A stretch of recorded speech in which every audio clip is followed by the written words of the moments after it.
What is up, guys? NFL Week 2 picks. I got tons of plays. I'm going to show you everything I bet. I got $20K on Tyreek Hill. I think some of you are going to like this bet, but it's a revenge week. And the reason I say that is last weekend, we definitely had some bad beats. So if you watched last week's video or you follow me on Twitter, we had Diggs to not score a touchdown. That would have won like $12,000 on PrizePicks. It was the last leg to a lot of PrizePicks slips. And of course, Josh Allen's foot over the line, whatever, but Diggs didn't end up scoring. Same thing with Austin Hooper, under 13.5, longest reception. That was the fifth leg in a parlay. Honestly, looks like he dropped the ball fourth quarter, but regardless, that's just how it goes. Sometimes some bad beats. But I got a lot of good bets for this weekend, NFL Week 2. I'm going to take you through everything. PrizePicks, Underdog Fantasy. Let's get into it. So it probably makes sense to start with PrizePicks because that's where the biggest sweat is. And my most important play is going to be Tyreek Hill, no touchdown. It's still available if you want to tail it. Let me know if you're tailing it in the comments. And I'll explain to you why it's good. Because whenever I bet a star player to not score a touchdown, people look at me like I'm crazy. Justin Jefferson, no touchdown. That cashed Thursday Night Football.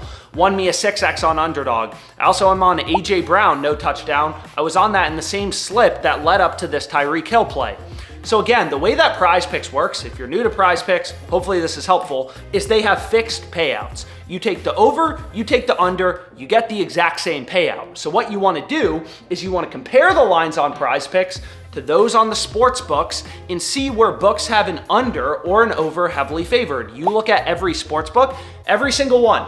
They all have Hill as a heavy favorite to not score a touchdown. He's like minus 200, so a 2-to-1 favorite to go under, right? So every sports book, all these billion-dollar companies with their sophisticated models, they're taking bets and moving around lines due to where action's coming in. They all have Hill as a big underdog to score a TD.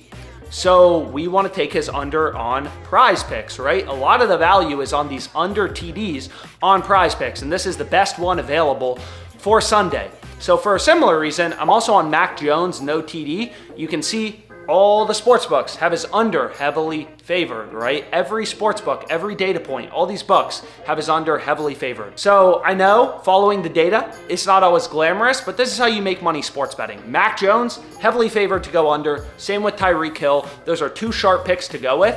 So all of these plays I found on the OddsJam Positive EV tool. So all this Positive EV tool does is it scans all the sports books, scans the lines on PrizePicks, and points out spots where books have an under or an over heavily favored, and you can get that line on PrizePicks. Okay, so Mac Jones, Tyreek Hill were two of the best plays available. That's also where I got, the AJ Brown pick. But regardless, those are my first two picks for Sunday Night Football, and I have some others. So I also have what is called a middle bet between PrizePicks and Underdog Fantasy, and this is a sharp betting strategy. This is what the pros do.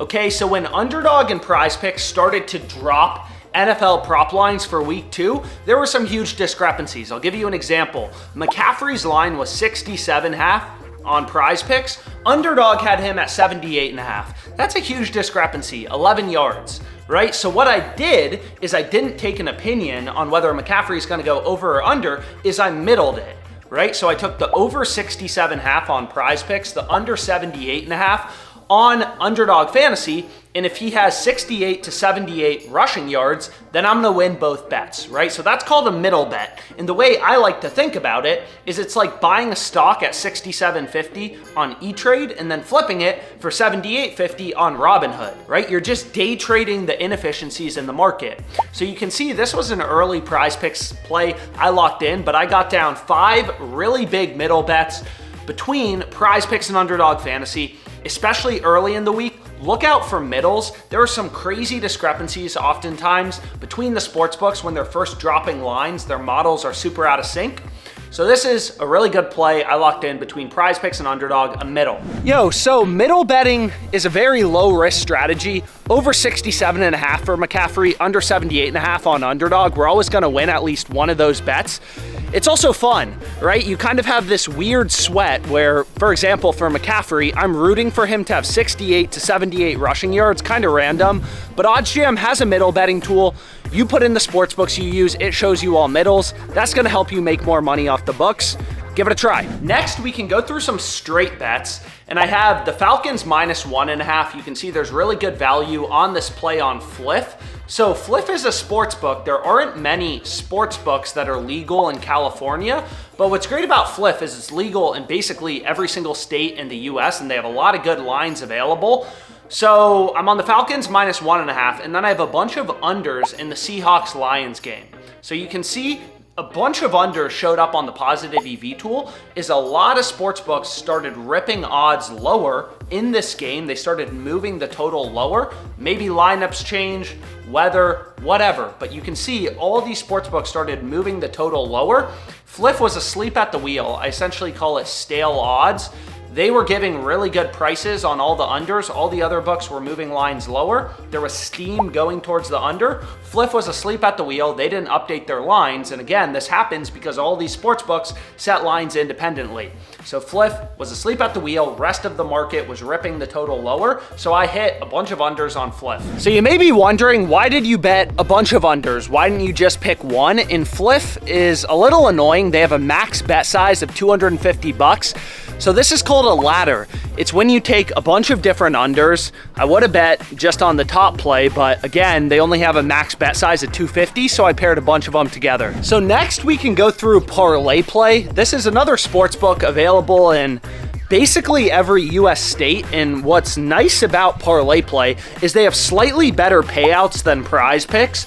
So you're gonna notice for these 6-pick entries, ParlayPlay, they pay out 2.5x if you go 5 for 6. PrizePicks only gives you 2x. If you go 4 for 6, PrizePicks only gives you 0.4x, ParlayPlay's 0.5x, and obviously these things make a difference long term. So ParlayPlay, I'll take you through 2 slips I locked in. You can see them right here. And again, there's benefits to having multiple sports books. More books means more lines to browse, means more profitable betting opportunities.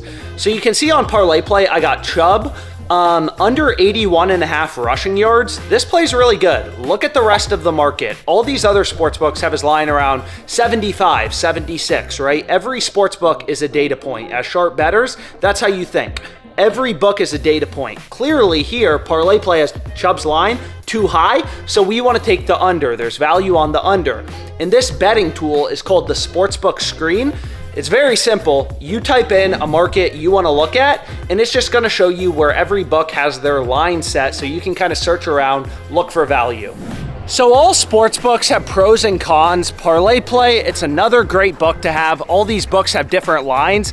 You never know where the value is going to be, but what kind of stinks about ParlayPlay, even though I find some really good lines on it, is they have a max bet size of just $60 for 6-pick entries. Thanks for watching, guys. As always, make sure to subscribe to the channel. Drop your favorite bets below. Let me know what you're tailing, what you're fading.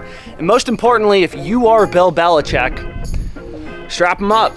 Don't have anything else to say. Strap that boy up.